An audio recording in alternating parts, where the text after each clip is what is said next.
ओम आत्मा त्वं गिरिजामती सहचरा प्राणा शरीरं ग्रहं पूजाते विषयोग भोग रचना निद्रा समाधि स्थिति संचारा पदयो प्रदक्षिण विधि स्तोत्राणि सर्वा गिरौ यत् यत् कर्म करोमि तत् तत् अखिलं शंभो तवाराधनम।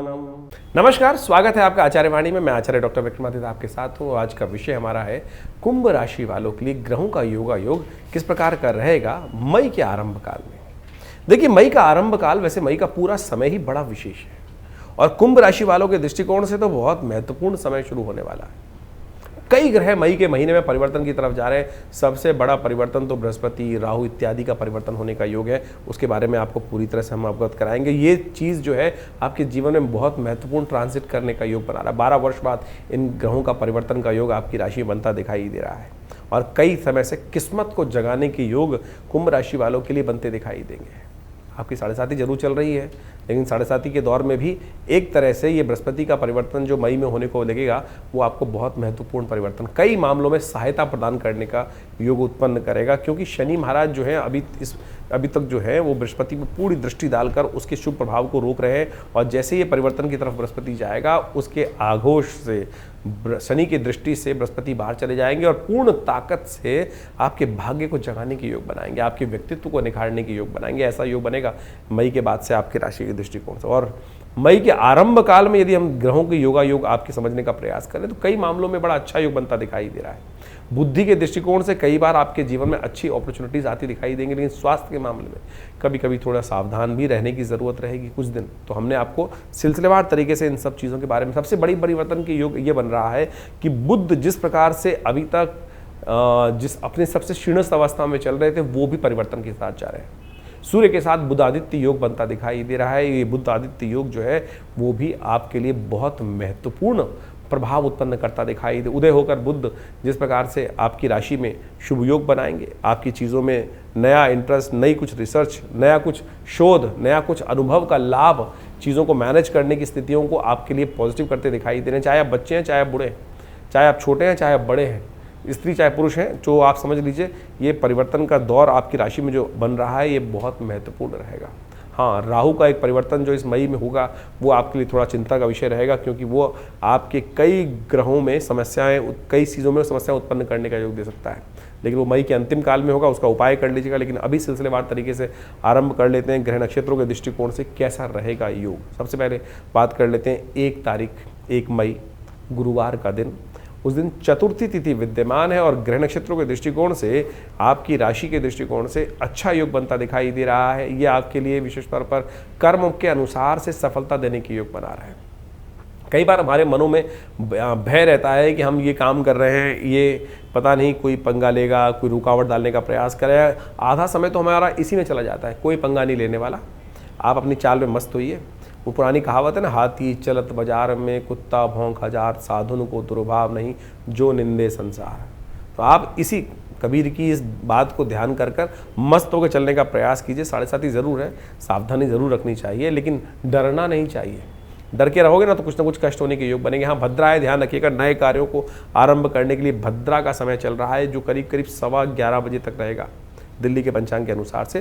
तो दिल्ली में क्या ये बात समझ लें, 11:23 के बाद नए कार्यों में हाथ डाल सकते हैं, नए प्रोजेक्ट्स में हाथ डाल सकते हैं। वो आपके लिए स्थिति ठीक करते दिखाई दे रहे हैं। बृहस्पतिवार का अवसर है, यदि हो सके तो पीली चीज़ों का दान करें, केले का दान कर दें, केले का पूजन कर दें, गौशाला में थोड़ा सा जो पीली दाल इत्यादि वो पहुँचा दें, गौ सेवा कर दें।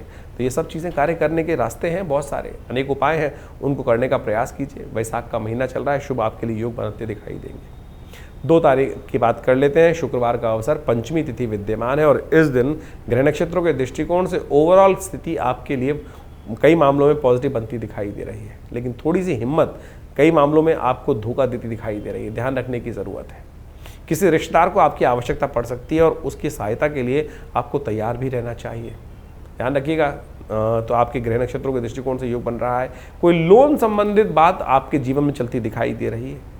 ध्यान रखिएगा, अननेसेसरी की लाइबिलिटी से बचने की ज़रूरत है।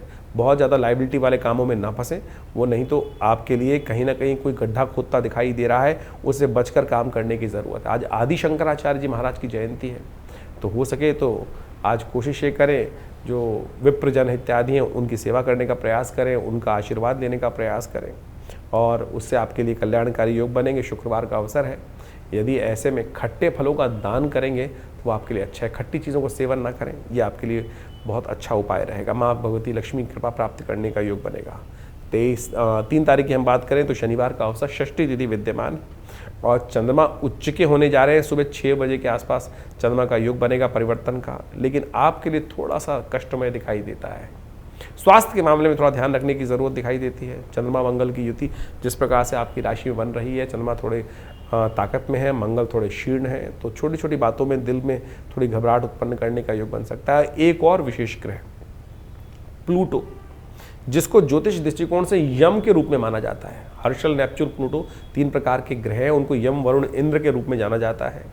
चाहे बहुत सारे नवीन ग्रह के रूप में, अब आज मॉडर्न एस्ट्रोलॉजी कई बार कह देती है कि प्लूटो लुप्त हो चुका है, उन्होंने पहले नवग्रहों के अंदर प्लूटो को रखा था, लेकिन अब वो उसको मानते हैं कि वो नहीं है ग्रह, लेकिन ज्योतिषी दृष्टिकोण से उसको यम की संज्ञा दी गई है। वो भी इस वक्त वक्र स्थिति को प्राप्त करते दिखाई दे रहे हैं, और ऐसे में ये परिवर्तन थोड़ा सा आपके लिए, जो ग्रहगण दृष्टिकोण से थोड़ा सा मनोमस्तिष्क में भय उत्पन्न करता दिखाई देगा। तो ऐसे में थोड़ा ध्यान रखते हुए कार्य करेंगे, अच्छा रहेगा। आज गंगा सप्तमी है, हो सके तो भगवान शंकर का गंगा जल से अभिषेक करने का प्रयास करें। शनिवार का अवसर है, शनि को भी अनुकूल करने के लिए सबसे अच्छा रहेगा। गंगा जल आपके घर में विद्यमान होगा, थोड़ा सा गंगा जल लीजिए और भगवान का स्तवन करते हुए, ओम नमः शिवाय का जप करते हुए इस कार्य को करने का प्रयास कीजिए। आपके लिए बहुत शुभ योग बनेगा, भगवान का आशीर्वाद रहेगा। शनि भी आपके अनुकूल हो जाएंगे, ऐसा एक ग्रह योग बन सकता है, और ऐसे में इन छोटे छोटे उपायों को करने का प्रयास। गंगा सप्तमी का अर्थ होता है गंगा की उत्पत्ति।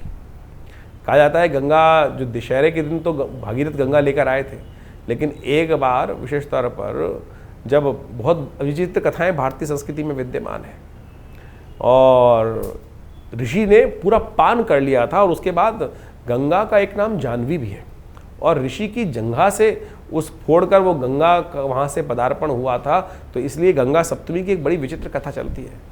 खैर, इस समय उस कथा को सुनाने का यहाँ पे समय नहीं है। भगवान का स्तवन करें, गंगा जी का स्नान करें, गंगा जी का पूजन करें, और गंगा जी के जल से भगवान शिव का पूजन करना सबसे श्रेष्ठ रहेगा। शनि को भी अनुकूल करने वाला आपके लिए ये योग बनता दिखाई दे रहा है। 4 तारीख रविवार का अवसर, सप्तमी तिथि विद्यमान है, और इस दिन ग्रह नक्षत्रों के दृष्टिकोण से थोड़ा सा चीज़ों को ध्यान रखते हुए कार्य करने की ज़रूरत है। आपके ग्रह इस वक्त अननेसेसरी के जुर्माने, आपके शत्रु पक्ष थोड़ा, कॉम्पिटिशन पक्ष, सामने वाला पक्ष थोड़ा आपसे ज़्यादा आगे बढ़ता दिखाई देगा, और उसके कारण से आपके लिए थोड़ी सी वरीज, चिंता मन में थोड़ा आपको दुख देती दिखाई देगी। चिंता ना करें, उसको ठीक करने के लिए आपको व्यवस्था करने की ज़रूरत है। बहुत जल्दी बुद्ध परिवर्तन की तरफ जा रहे हैं, और व्यवस्थाएं आपके लिए बहुत अच्छे से होने के योग बन पाएंगे। लेकिन ऐसे में शत्रु बाधा उत्पन्न जब कर रहे हो, कष्ट निवारण ना हो रहा हो, तो भगवान के विशेष उपाय हैं, उनको अवश्य करने का प्रयास करना चाहिए।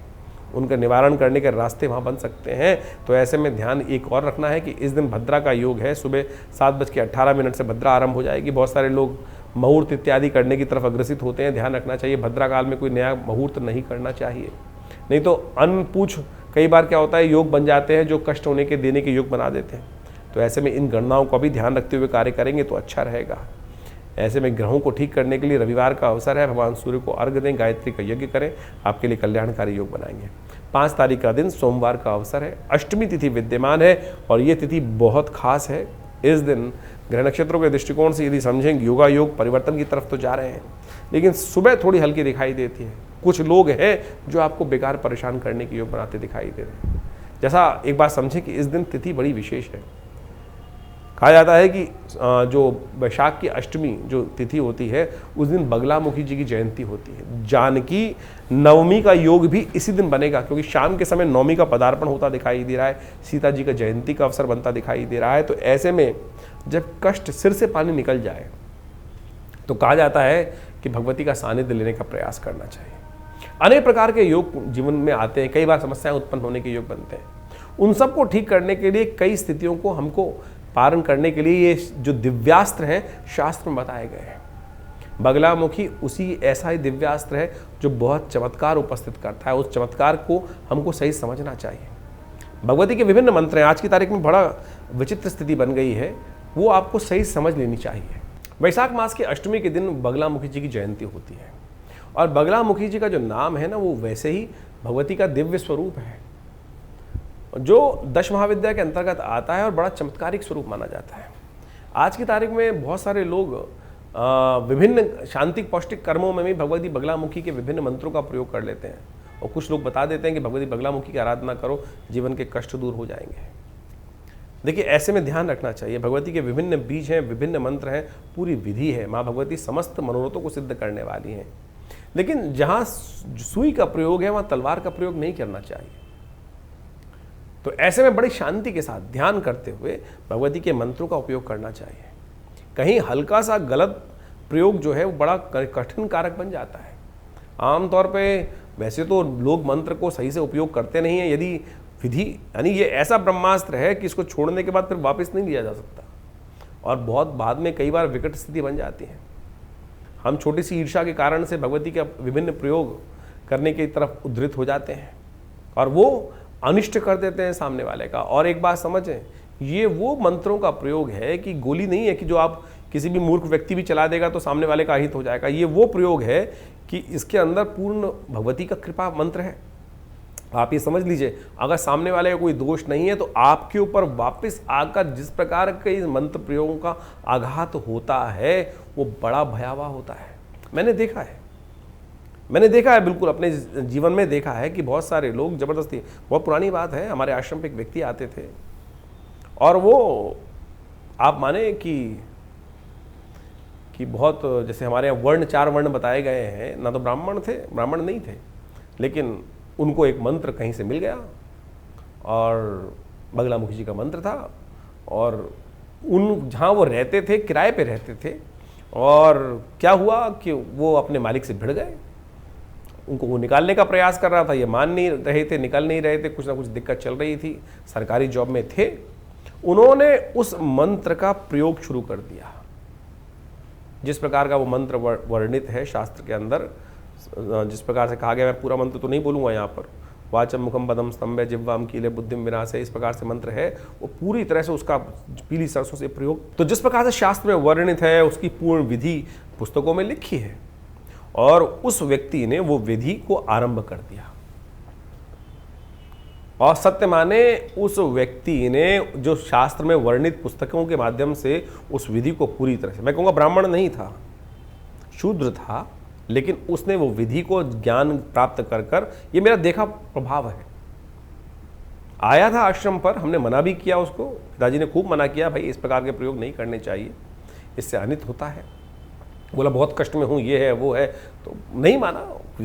हमारे द्वारा दीक्षित तो नहीं था, लेकिन पुस्तक उसके पास थी, बाजार में मिल जाती है, वो ले आया उस पुस्तक को और उसने उसका प्रयोग किया और सत्य माने उस सामने वाले व्यक्ति के घर के 3 लोग का उसने अहित कर दिया। 3 लोग का अहित उसी वक्त उस प्रयोग से हुआ। लेकिन बाद में उस व्यक्ति के पूरे परिवार का, स्वयं का जो हाल हुआ वो बहुत भयावह था। तो ऐसे में बड़ी सावधानी के साथ आपको ध्यान रखना चाहिए। आज की तारीख में एक जनरल ट्रेंड बन गया है कि संतान नहीं है, बगलामुखी का प्रयोग करा लो। घर में अशांति चल रही है, कुछ कष्ट ठीक नहीं हो रहा है, बगलामुखी का प्रयोग करा लो। हमारे पास आश्रम पर नित्यप्रति कॉल आते हैं कि हमें बगलामुखी का प्रयोग कराना है, ये करना है, वो करना है। और तो और बड़ी विचित्र स्थिति है। मैं आपको बाल्यकाल की एक अवस्था बताऊं कि लोग इस प्रकार के योग बनाते हैं कि एक जो वो स्थिति बताने की नहीं है, लेकिन बड़ा विचित्र स्थिति है। एक पंडित जी थे, वो अनुष्ठान के लिए जा रहे थे और अनुष्ठान करने के लिए बोले एक बड़ा घड़ा लाओ, बड़ा टब लाओ और जो अनुष्ठान जब करेंगे वो पानी के अंदर खड़ा होकर करेंगे।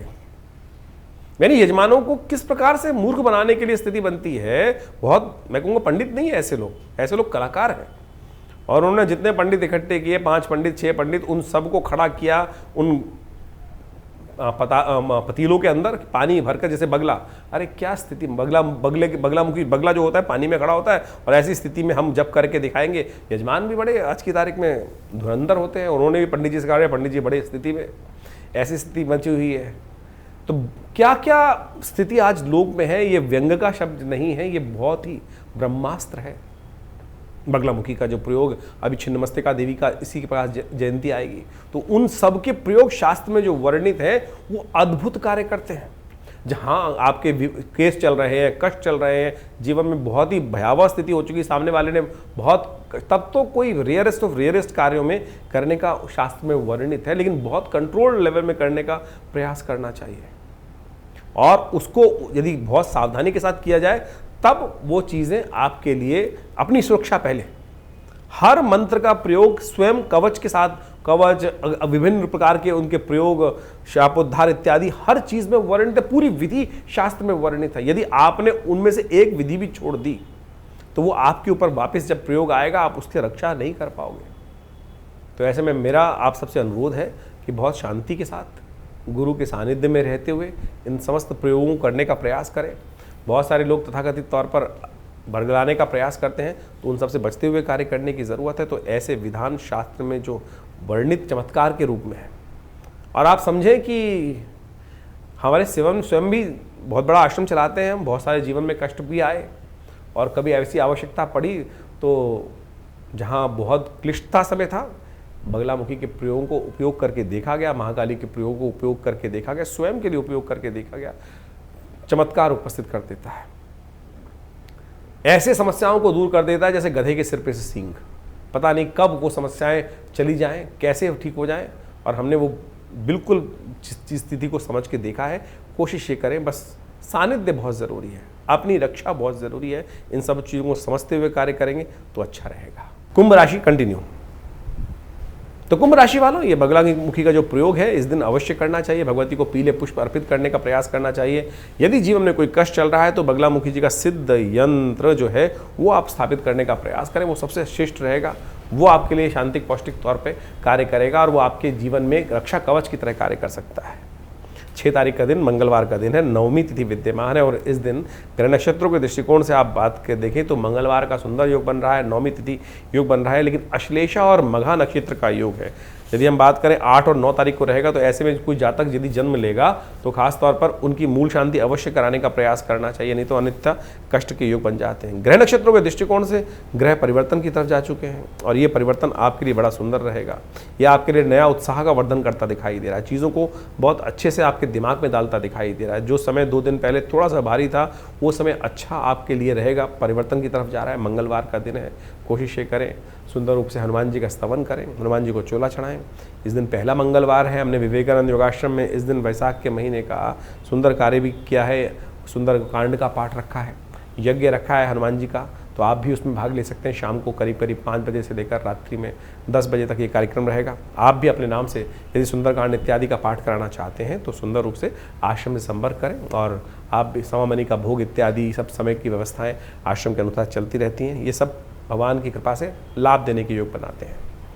7 तारीख का दिन बुधवार का अवसर है, दशमी तिथि विद्यमान है, और इस दिन सबसे बड़ा परिवर्तन कई दिनों बाद शुभ योग आपके लिए बनता दिखाई दे रहा है। सूर्य के साथ बुध जाते दिखाई दे रहे हैं।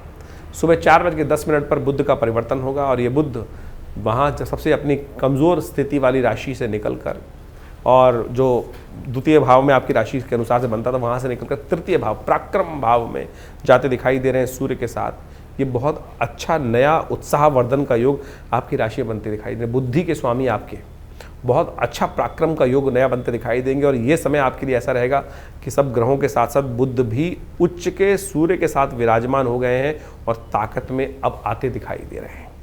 ये आपके लिए अच्छी चीज़ों को मैनेज करेंगे। बहुत सारी चीज़ों में जहाँ ज्ञान का उदय नहीं हो रहा था, चीज़ों को आपके हाथ से चीज़ें नहीं बन रहा था, ये सब अब योग बनता दिखाई देगा। बुधवार का दिन है, कोशिश ये करें बुद्ध के मंत्र का जप करें, हरी चीज़ों का दान करें, थोड़ी मूंग की दाल साबुत वाली लेकर पक्षियों को डाल दीजिए, बुद्ध की शक्ति और बढ़िया होगी, लाभ देने के योग बनाएगी। 8 तारीख का दिन बृहस्पतिवार का दिन है और एकादशी तिथि का योग बन रहा है, और इस दिन मोहिनी एकादशी का सुंदर स्वरूप बनता दिखाई दे रहा है। भगवान के समक्ष जाकर भगवान जो मोह लेते हैं ना, वो उससे बढ़िया तो कोई योग बनता नहीं है। इसलिए भगवान के साथ समुद्र स्तंभ करने का प्रयास करें। ग्रह नक्षत्रों के दृष्टिकोण से, आपके राशि के दृष्टिकोण से बहुत महत्वपूर्ण समय बनता दिखाई दे रहा है। इस दिन चंद्रमा परिवर्तन की तरफ जा रहे हैं और गज केसरी योग का सुंदर निर्माण आपकी राशि में होता दिखाई देगा। एकादशी का योग है, ग्रह बड़े अनुकूल बनते दिखाई दे रहे हैं, लेकिन थोड़ा मन अभी भी बंधा बंधा रहेगा। चीज़ों में काम करने में थोड़ी ज़्यादा ताकत देनी पड़ेगी, लेकिन चिंता ना करें, ग्रह स्थिति लाभ की तरफ है, धन योग का लाभ प्राप्ति के योग बनते दिखाई देंगे। लेकिन दोपहर तक भद्रा का योग है, तो दोपहर तक ध्यान रखें, नई चीज़ों में हाथ ना डालें, उसके बाद आगे बढ़ने का प्रयास करें। मोहिनी एकादशी है, बृहस्पतिवार के दिन एकादशी का योग बन रहा है। सुंदर रूप से भगवान विष्णु का पूजन करें, केले का पूजन करें, हो सके तो बृहस्पतिवार के दिन उपवास रखें, पीली चीज़ों का दान करें, भगवान का सुंदर अभिषेक कर कर उनका चरणामृत ग्रहण करें। भगवान के आशीर्वाद से समस्त कष्ट दूर होंगे। 9 तारीख का दिन शुक्रवार का दिन है और साथ साथ उस दिन द्वादशी तिथि का योग बन रहा है और शाम को त्रयोदशी होने के कारण से प्रदोष का योग बन गया, शुक्र प्रदोष का योग बन गया, भगवती महालक्ष्मी की कृपा प्राप्ति का योग बन गया है। गज की स्त्री योग भी आपकी राशि में बना हुआ है, ये बड़ा सुंदर है और ये आपकी मेहनत को लाभ देने के योग बना सकता है। लेकिन अपने पूरे मनोयोग को आप काम में लगाएं। आप अभी थोड़े आधे मन से काम करते दिखाई दे रहे हैं, मन पूरी तरह से काम में लिप्त नहीं हो पा रहा है। थोड़ा सा कहीं ना कहीं इधर रहें उधर जाएं, ऐसा मन कहीं भटकता दिखाई दे रहा है। थोड़ा शांत होकर काम करने का प्रयास कीजिए। शुक्र प्रदोष है, हो सके तो खीर का भोग भगवान को लगाने का प्रयास करें, भगवती कृपा से अनिष्ट दूर होंगे। और हो सके तो शाम के समय जब सूर्यास्त हो जाए तो भगवान का अभिषेक दूध से करने का प्रयास करें। नर्मदेश्वर शिवलिंग पर दूध अर्पित करने से कहा जाता है ऋण संबंधित समस्याएं, आकांक्षा यदि कोई वैभव प्राप्त करने की, उस आकांक्षा को करते हुए भगवान शिव का अभिषेक दूध से करना, खीर का भोग लगाना कल्याणकारी योग बनते दिखाई देंगे। आपको हो सके तो रुद्राभिषेक करने का प्रयास कीजिए, वो भी बड़ा शुभ रहेगा आपके लिए। 10 तारीख शनिवार का अवसर है, त्रयोदशी तिथि उदया तिथि है और इस दिन विशेष तौर पर ग्रहों का योगा योग जो आपके लिए बनता दिखाई दे रहा है वो बड़ा अच्छा है। सुबह के समय तो आपके लिए बृहस्पति से दृष्ट चंद्रमा बहुत सुंदर योग बना रहे हैं, उसके बाद चंद्रमा परिवर्तन की तरफ जाएंगे करीब करीब मध्याह्न काल में, और वो आपको और सरल करते दिखाई देंगे। तो और ध्यान रखिएगा, जब व्यक्ति बहुत सरल हो जाता है ना, तो सामने वाले कई लोग उनको थोड़ा सा छलने का प्रयास करते हैं। तो ऐसे में भगवती दुर्गा की उपासना करें और जो दी कष्ट निवारण करने के लिए इस दिन भगवती छिन्नमस्तिका की जयंती होती है। और ये एक ऐसा अद्भुत भगवती का स्वरूप है कि जो बगलामुखी से भी ज़्यादा प्रलंकारी माना जाता है और ये बहुत सारे अनिष्टों को दूर करने के योग बनाता है। ये समस्त जो मंत्र इत्यादि शास्त्र में वर्णित है अद्भुत है, बस करने का तरीका सही रूप से होना चाहिए। तो ये अद्भुत जीवन के कष्टों को दूर करने के योग बनाते हैं। हमारे ऋषि मुनियों की ये मंत्र विज्ञान अद्भुत शोध है, खोज है, और जो लोग इनके सानिध्य में रहकर उनके मंत्रों का जप करके लाभ लेते हैं, उन्होंने अपने समस्त कष्टों का निवारण किया है। आप भी कर सकते हैं। तो ये सब विधि बड़ी कल्याणकारी है। तो ये मई के आरंभ काल के ग्रहों की गणना आपने समझी, तो ये समझ लीजिए मई का जो समय बहुत विशेष योग लेकर आ रहा है। मई का ये योग विशेष तौर पर देखिए, कई ग्रहों का परिवर्तन की स्थिति, जैसे हमने आपको कहा, ये परिवर्तन की स्थिति बहुत विशेष है। वैशाख का महीना चल रहा है और वैशाख के महीने के अंतिम समय में शुक्ल पक्ष का जब दौर चले तो उस समय में कई प्रकार के शुभ योग बने। और एक समझ लेना चाहिए आपको कि आमतौर पर आजकल ज्योतिष के अंदर विशेष तौर पर यह बात हो गई है कि हम ग्रहों का निवारण किस प्रकार से करें, और हम जो उपाय बताते हैं ना, वो वैदिक पुराणिक मत से बताने का प्रयास करते हैं। बहुत सारे लोग तथाकथित तौर पर टोटकों में फंस जाते हैं, लेकिन भारतीय संस्कृति में भारत को समझने के लिए वेद, उपनिषद, ये सब जो पुराण इत्यादि मत हैं, जो कथाओं के माध्यम से हमारे साथ जुड़े हुए हैं, एक तो हमारा इतिहास भी है और साथ साथ हमारे कष्टों के निवारण करने का वास्तविक सिद्धांत भी है। पंचांग के अंदर कई लोग अध्यात्म को बिल्कुल ही भूलने का प्रयास कर रहे हैं और कई लोग इस प्रकार से समझते ही नहीं है कि बहुत ज्योतिष भाई वेद का अंग है। ज्योतिष को अध्यात्म से हटकर देखा ही नहीं जा सकता है। अध्यात्म से हटके समझने का प्रयास करेंगे तो ग्रह गणना को विशेष तौर पर ना तो उसकी वास्तविकता आप समझ सकते हैं, वो तो मैथमेटिक्स कैलकुलेशन के रूप में आप उसको केवल गणनाओं के तौर पर समझ सकते हैं, लेकिन निवारण, कष्ट का निवारण जो है वो इतिहास में दर्ज है। पुराण, उपनिषद, वेद, ये सारा का सारा भारतीय संस्कृति का ऐसा एक सार गर्भित ग्रंथ है कि जिससे हमको जीवन जीने की कला भी समझ में आती है।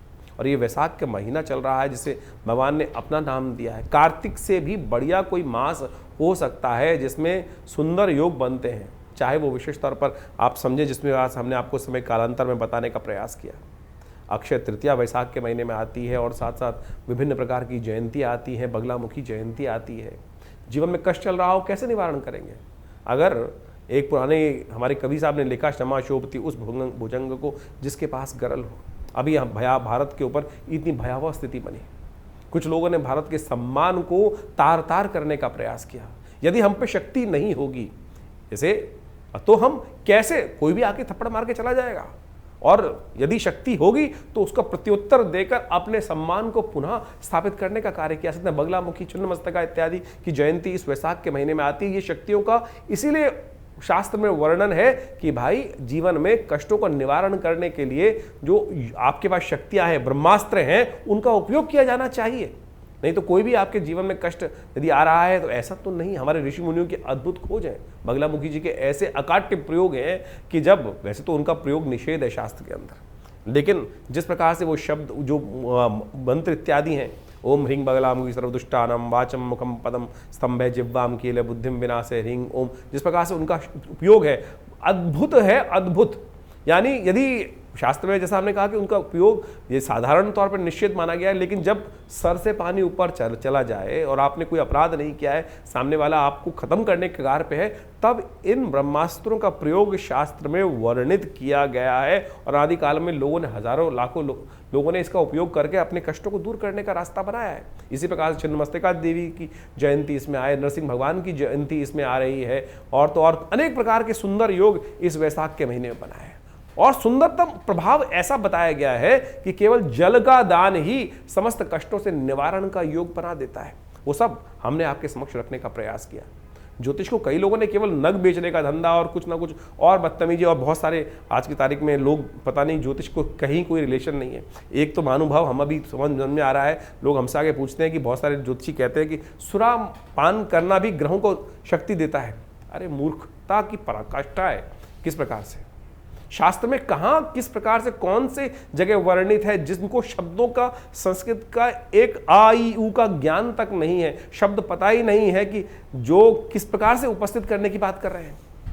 कुछ लोग तो आज भारतीय संस्कृति को इस प्रकार से कहते हैं कि देवता जो सोमरस का पान करते हैं उसको हम मदिरा के साथ जोड़ देते हैं। अरे मदिरा और सुरापान में बहुत फर्क है। सुरा का मतलब होता है चंद्र से निकला हुआ अमृत के समान शीतल पेय जो अमृतत्व का वर्णन करता है। क्या वो सुरा के, मदिरा के साथ उसको जोड़ सकते हैं आप? और अभी ज्योतिष में ऐसी वर्णन कर रही है कि किसी को मदिरा पिलाना भी उपाय होता है, ग्रहों को शक्ति दे देता है, सत्यानाश कर देगा। किसी भी ज्योतिष के वास्तविक तौर पे अनुभव के ग्रंथ की बात करें तो वहाँ ये लिखता है शराब और कबाब, चाहे लाल किताब, चलिए आज की तारीख में प्रचलित लाल किताब है, वहीं जाके पढ़ लीजिए कहाँ किस ग्रह के उपचार के लिखा है। वहाँ तो ये बात लिखी है कि शराब और कबाब जिसकी ज़िंदगी में आ जाएगा वो बर्बाद हो जाएगा व्यक्ति। तो आप समझें ज्योतिष को जिस प्रकार से आज तथाकथित लोगों ने जिस प्रकार से पहुंचाया है, कहाँ कहाँ पहुंचा दिया है, उन सब को आज हटाने का हम प्रयास करें सही रूप से। हमने ज्योतिष को वैदिक ज्योतिष के साथ जोड़कर आपके समक्ष उपाय रखें। और इस वैशाख महीने में आप समझें, हमारे यहाँ व्यवस्थाएं बताई गई है, माधव मास इसका नाम रखा गया।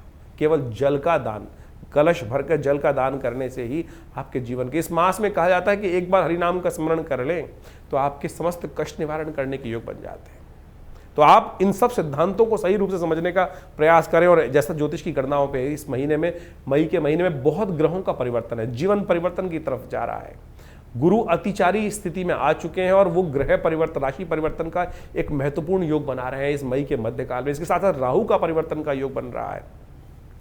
ये सारे परिवर्तन आपके लिए बहुत महत्वपूर्ण रहने वाले हैं, एकदम स्थिति परिवर्तन की तरफ जाने वाली है। ऐसे में थोड़ा सावधान रहकर देखिए, ग्रह गणना के अनुसार से ये भी समझ लें, क्योंकि इस समय में जो ग्रहों का योग बन रहा है, आप समझें कि जो ग्रहों का योग बना कि जो रविवार के 5 योग बन गए, और कई बार यदि दृष्टि देखें जिन जिन क्षेत्रों में 5 मंगलवार का योग, कि एक तिथि बढ़ रही है, कहीं ना कहीं तिथि बढ़कर जो है वैशाख पूर्णिमा से आगे निकल जाएगी तो मंगलवार का योग भी आ जाएगा, तो 5 मंगल का योग बन जाएगा। उन क्षेत्रों में भयावह स्थिति, युद्ध की स्थिति भी बन सकती है, और ये कहीं ना कहीं रक्त रंजित स्थिति को ग्रहों का योग बनाती दिखाई देगी। ग्रह परिवर्तन की तरफ जा रहे हैं। बुध स्वयं बहुत सुंदर परिवर्तन की तरफ जा रहे हैं। बुध का ये परिवर्तन बहुत विशेष होने वाला है। बुध जिस प्रकार से काफी लंबे समय तक क्षीणस्थ अवस्था में थे, नीच की राशि में चल रहे थे, और वो परिवर्तन कर सूर्य के साथ बुध आदित्य योग बना के चले गए हैं। ये सब का सब आपकी राशि में बहुत महत्वपूर्ण योग परिवर्तन की तरफ ले जाता दिखाई दे रहा है। लेकिन यहाँ एक बात और समझने की आवश्यकता है, हम ज्योतिष के यहाँ विषय जो उपस्थित रखते हैं वो गोचर के साथ रखते हैं। गोचर का, यानी गोचर का मतलब समझ लें कि present situation of the planets. गोचर में जो आज आकाशीय मंडल में ग्रहों की स्थिति है वो क्या, कौन सी राशि पे किस प्रकार का परिवर्तन बना रही है। लेकिन आपका जन्म एक विशेष समय पर हुआ है, उससे आपकी जन्मपत्री बनी, उससे आपके नक्षत्र की कैलकुलेशन से दशाएं निकाली गई, दशाएं, अंतर दशाएं, ग्रहों की इंटरनल स्थिति, उन सबको कोरिलेट करने की आवश्यकता है। अगर विंशोत्तरी दशा, अंतर दशा, प्रत्यंतर दशा के अनुसार से आपका समय अच्छा चल रहा है और गोचर में भी वही ग्रहों का योगायोग बन जाए तो वारे न्यारे हैं। और बाई चांस यदि विंशोत्तरी में अच्छा नहीं चल रहा है, गोचर में अच्छा चल रहा है, या गोचर में अच्छा नहीं चल रहा है, विंशोत्तरी में अच्छा चल रहा है, तो उसका इंप्रेशन अलग हो जाएगा। तो इसलिए जन्मपत्री इत्यादि को बहुत अच्छे से गोचर के दृष्टिकोण से तो समझ में आती है चीज़ें। कई बार बहुत सारे लोगों के प्रश्न आते हैं, बोलते हैं कि आपकी राशि के दृष्टिकोण से हमने जो योग बन रहा है वो बहुत बहुत बहुत अच्छा बता रहे हैं, लेकिन हमारे जीवन में घटित नहीं हो रहा है। कारण क्या है? कारण होगा आप हमारे अपने इंडिविजुअल चार्ट के अंदर कोई ना कोई ऐसी ग्रह स्थिति बैठी हुई है कि जिसका हमको ज्ञान नहीं हो पा रहा है। और जो वहाँ अगर किसी व्यक्ति की कुंडली में दरिद्र योग बना हुआ है, केमुद्रम योग बना हुआ है, आपकी कुंडली में 100 राजयोग है और एक केमुद्रम योग, चंद्रमा बिल्कुल अकेला है, कोई शुभ ग्रह से दृष्ट नहीं है और आसपास उसके 2-2 भाव तक कोई ग्रह नहीं बैठा है, तो फिर दरिद्र योग हो गया है और 100 राजयोगों को अकेला वो केमुद्रम योग खत्म कर सकता है। अगर किसी कुंडली में है तो गोचर में लाख दर्जे अच्छे ग्रह हो जाए, कुछ होगा ही नहीं, तो उसका निवारण करना पड़ेगा। ग्रहों की स्थिति को समझते हुए कैसे उस ग्रहों को, अशुभ ग्रहों के योगा योग को जो आपकी जन्मपत्री में चल रहे हैं परिवर्तन के योग बनाने हैं। अब आपकी गोचर में जो अच्छे ग्रह हैं, लेकिन आपकी विंशोत्तरी अंतरदशाओं में जो ग्रह की स्थिति बनी हुई है वो कहीं ना कहीं मारने के योग बना रही है, कहीं ना नुकसान करने के योग बना रही है, तो कैसे परिवर्तन का योग बनेगा? तो गोचर के दृष्टिकोण से और इन सब चीजों को समझने की आवश्यकता है। ज्योतिष बिल्कुल सत्य है, प्रमाणित है, इसमें एक भी बात कपोल कल्पित नहीं हो सकती। यहां तक कि आपके जीवन में जो स्वप्न भी आ रहा है ना, वो भी ग्रहों के अनुसार से जाना जा सकता है, उसका भी प्रभाव है और ये बहुत विवेचना के द्वारा उपस्थित किया जाता है। बहुत सारे जीवन में आपकी कुंडली में सपोज एक व्यक्ति आए हमारे पास और उनकी कुंडली में बहुत वर्ष पूर्ण के आते, पिताजी के साथ जन्मपत्री देखने का अवसर मिला उनका और वो बड़े परेशान थे और हिंदुस्तान के एक बहुत बड़े ब्यूरोक्रेट थे, एक उपराष्ट्रपति थे, उनके बहुत अच्छे निजी सचिव थे शायद, बहुत पुरानी बात है। और वो जन्मपत्री दिखाने आए हमारे पास पिताजी के समय पर, और आप समझे उनकी जन्मपत्री के अंदर वो बात देखने आए थे, महाराज जरा देखें जन्मपत्री हमारी क्या है। हम लोगों ने जब जन्मपत्री देखी तो बड़ा अच्छा ग्रह दिखाई दिया, महाराज पुनः देखें। तो उन्होंने कहा जी मेरे को किसी ज्योतिषी जी ने बता दिया है कि मेरा मृत्यु योग आ रहा है, मेरी मृत्यु होने वाली, ऐसा योग उन्होंने बताया कि होने वाली है। जब हमने बहुत जन्मपत्री को देखा तो हमने कहा जी आपकी कुंडली में तो पूर्ण आयु है, हाँ, लेकिन जिन ज्योतिषी ने बताया है वो भी चमत्कार किया है, बिल्कुल मृत्यु होने के योग है आपकी कुंडली में, लेकिन उस मृत्यु के बाद भी आप जीवित रहेंगे। वो बड़ा सकपकाया व्यक्ति, मुझे अभी भी याद है। तो जब ये स्थिति बनी तो कारण क्या था, उसका जो ग्रह था वो स्वप्नादि अवस्था में था, जो मृत्यु कारक योग बना रहा था वो स्वप्न आदि अवस्था में थी, यानी उसकी मृत्यु होने का योग था लेकिन स्वप्न में मृत्यु होने का योग था। ये वो ज्योतिषी देखना भूल गए और व्यक्ति परेशान हो गया। तो आप समझे आपकी जन्मपत्री में कौन सी अवस्था, ग्रहों की अवस्था देखी जाती है। बालादि अवस्था में ग्रह है, वृद्धादि अवस्था में ग्रह है, जागृत अवस्था में है, स्वप्नादि अवस्था में है, या मृत अवस्था में ग्रह है। अब समझे कि आपकी कुंडली के अंदर बहुत सारे, जो आप संपूर्ण कुंडली कैलकुलेट करते हैं तो बालादि अवस्था भी ग्रह मानी जाती है, जिसका ग्रह भी जन्म हुआ हो, बालादि अवस्था में हो, युवा में है या प्रौढ़ में है या बहुत बुढ़े में अवस्था में है या मृतावस्था में है, ग्रह भी मृतावस्था में होता है। तो यानी वो कब कौन से अंशों में कहां किस प्रकार से बैठा है, इन सब चीजों की इतना वृहद वर्णन ज्योतिष शास्त्र के अनुसार से किया जाता है और उसके बाद विवेचनाएं की जाती है। ग्रह आप समझे ऐसी अवस्थाएं बनती हैं कि प्रत्यक्ष अवस्था में या हास्यादि अवस्था में, ग्रह की अवस्था हास्यादि अवस्था, यानी मजाक वाली स्थिति में भी ग्रह है कि आपका ग्रह बहुत बढ़िया उच्च का होकर बना हुआ है, लेकिन उसकी अवस्था हास्यादि अवस्था में, तो मजाक उड़वाएगा आपका। बहुत बार जीवन में होता है कि सब कुछ होते हुए भी कहीं मजाक उड़ रहा है व्यक्ति का, सब कुछ हास्य परिहास हो गया। तो वानी वो ग्रहों की अवस्था भी इतनी ज्यादा ज्योतिष के अंदर बहुत गणनाएं बहुत सुंदर रूप से उपस्थित की गई हैं। इसके लिए अध्ययन की आवश्यकता है। आज की तारीख में तो बहुत सारे लोग सोशल मीडिया पर लोगों को ज्योतिषी बना रहे हैं। 4 दिन के अंदर ग्रहण ज्योतिष पढ़कर आप किसी भी प्रकार से आप बहुत सारे ग्रहों के मूल को समझकर प्रिडिक्शन करना जान जाएंगे। नीम हकीम खतराए जान, एक पुरानी कहावत है, नीम हकीम खतराए जान। आप किसी कुंडली में, जैसे मैंने ये आपको एक कहानी उपस्थित करी, कहानी नहीं है, सत्य कथा है, वो व्यक्ति सोचिए क्या स्थिति रही होगी कि उसके मनोमस्तिष्क पे क्या स्थिति होगी कि वो व्यक्ति सोच रहा है कि मेरी मृत्यु होने वाली है। मेरा एक मित्र था, दिल्ली में बहुत बड़ी दुकान चलाते हैं, बहुत बड़ी एक लॉ की दुकान चलाते हैं। मुझे आज भी याद है कि अब इससे कुछ 10-15 वर्ष पूर्व उसके दिमाग में कोई ऑपरेशन की बात आई, दिमाग में कुछ समस्याएं थी, डायग्नोज हो गया था। और उन दिनों पिताजी हमारे थे, हमारे पास आया जन्मपत्री दिखाने के लिए। तो जन्मपत्री के अनुसार से हमको दिखाई दे रहा था, यार इतनी भयावह स्थिति नहीं है जितनी तेरी स्थिति है। उसकी ऐसी स्थिति हो गई थी, घड़ी तू ले जा, ये स्थिति तू ले जा, अब जीना तो है नहीं, ऐसी स्थिति आ गई थी। लेकिन हमने उसको कहा कि भाई जिएगा, चिंता मत कर, तेरा ऐसा कोई भयावह स्थिति नहीं है। उसका एक लेज़र ऑपरेशन होना था ब्रेन का और वो कहीं भी जा सकता था, लेकिन प्रार्थना कराई भगवान की और साथ साथ उसकी ज्योतिष के दृष्टिकोण से उसको विश्वास दिलाया। आज 12-15 साल हो गए, उसको देखता हूँ, समझता हूँ, आज भी उसकी नमस्ते आती है, धन्यवाद आता है। तो आप समझे ज्योतिष के विषय बहुत है। ये नीम हकीम खतराए जान वाली बात बोली ना, किसी मन में भय डाल दिया। आज पूरा खेल भय का चल रहा है। चाहे किसी भी फील्ड में चले जाओ, किसी डॉक्टर के पास चले जाओ, वो कह देता है कि भाई ये तो बहुत खतरनाक बीमारी है, इसका तुरंत ऑपरेशन करा लो, कुछ और है नहीं, व्यक्ति बेचारा वैसे ही परेशान हो जाता है। तो ज्योतिष भय दिलाने वाली स्थिति नहीं है, ज्योतिष विश्वास दिलाने वाली स्थिति है। आपके जीवन में परिवर्तन लाने का रास्ता बनाया गया है। आपके जीवन में सिखाया जाता है कि कोई भी कष्ट है उसका सकल पदार्थ है जगमाही, कर्महीन पुरुष पावत नहीं। कर्म सही दिशा में कर्म किया जाए, जो उपाय निवारण, कारण जानने के बाद निवारण जो है वो ज्योतिष के उपनिषद इत्यादि यानी पुराण इत्यादि में ही तो वर्णित किया गया है कि किन किन के जीवन में कहां कहां घटना बनी, उन्होंने सत्यनारायण कथा करी और उससे उनके जीवन के कष्ट दूर हो गए। तो यही तो निवारण है।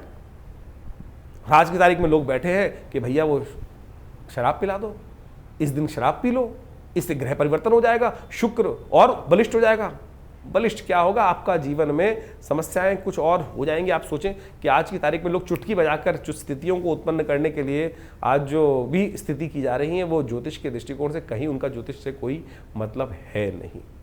तो हम इन समस्त चीज़ों को आपके समक्ष पूरी तरह से ज्ञान वर्धन करने के साथ साथ चीज़ों को सही रूप से करने का प्रयास करते हैं।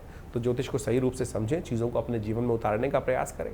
जन्मपत्री आप दिखाना चाहते हैं तो उसके लिए अपॉइंटमेंट भी ले सकते हैं और हमारे यहाँ से आपकी अपनी जन्मपत्री प्राप्त करने के लिए, अपने ग्रहों को समझने के लिए, कौन से आपके योग बने हुए हैं, किस प्रकार के योग बने हुए हैं, कौन से ग्रह कब फलीभूत होंगे, आपके लिए कौन सा उपाय श्रेष्ठ रहेगा, जनरल प्रेडिक्शन के तौर पर बहुत सारे लोग हमारे पास आते हैं। हम नक का विरोध नहीं करते भाई, हम कहते हैं सत्य पहने, असली पहने, रुद्राक्ष इत्यादि जो भी चीज़ें शास्त्र में वर्णित है कहीं गलत नहीं है, कहीं कोई गलत नहीं है, लेकिन शुद्ध तो हो, सही तो हो। यदि आप हमारे यहाँ कौन से नग आपके लिए है वो भी बता दी जाते हैं, हम बताएंगे बिल्कुल, लेकिन हम बेचते नहीं, हम तो कोई बेचते नहीं है, बता जरूर देंगे। आप जानना चाहें तो आपको बता दिया जाएगा। तो वो जन्मपत्री के बहुत सारे मॉडल्स हैं हमारे यहाँ, वो भी आप निकलवा सकते हैं, अपनी जन्मपत्री की विवेचना करा सकते हैं। संबंध किस प्रकार से रहेंगे, कौन सा समय आपके लिए अच्छा है, दिशाओं में कौन सा समय आपके लिए उपयुक्त आ रहा है, कब आपको अपने जीवन में आगे बढ़ने के लिए कार्य करना चाहिए, कब आपके जीवन में कार्य करने से आपको बचना चाहिए।